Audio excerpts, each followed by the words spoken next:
Easter has nothing to do with the resurrection of Christ, but is an ancient pagan holiday in honor of the Babylonian deity Ishtar, also pronounced Easter or Estar. Easter actually predates the birth of Christ by thousands of years. Ishtar is a Babylonian goddess of sex and fertility, which is why the two things that symbolize this goddess are eggs and rabbits, which represent sex, pregnancy, and fertility. I mean, think about it. What do eggs and rabbits have to do with the resurrection of a biblical Hebrew that kept the Sabbath and Passover? Nothing, but they have everything to do with the Babylonian goddess Ishtar. See, you can't change the origin or foundation of a thing, which is what Constantine tried to do by adopting several ancient pagan rituals and festivals into Christianity. Christianity, in and of itself, being a mostly pagan blend of Bible and paganism. As you can see all over the statue, the goddess Ishtar is covered in eggs and rabbits, symbolizing her being the goddess of sex and fertility. These eggs and rabbits have nothing to do with the resurrection of God's one and only Son.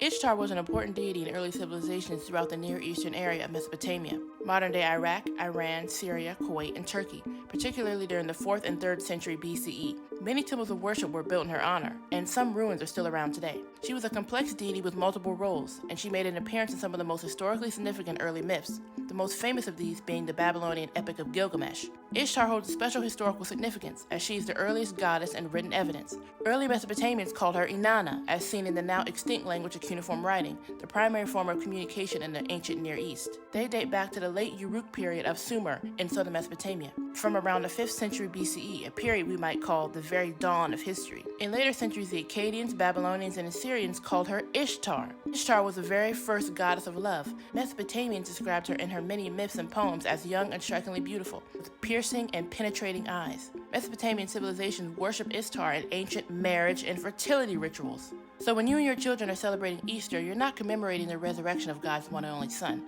but you're paying homage to the Babylonian goddess of sex and fertility. And while in modern times, Easter entails Easter dinner with family and Easter egg hunts, the ancient Babylonians honored Ishtar not so differently, with feasts of gluttonous portions serving food that had been sacrificed and dedicated unto demons. And in the place of Easter egg hunts, they would practice child sacrifice and proceed to dip the eggs in the blood of the unalive children as an offering to Ishtar for beauty, fertility, and prosperity. And what Christians call Easter, thousands of years ago, the inventors of the holiday worshiped their goddess Ishtar in the temples dedicated to her through child sacrifice and perverse sexual rituals, including incest, orgies, sex magic, pedophilia, ritualistic rape, and bestiality. This is the true meaning and origin of Easter, not the resurrection of Christ.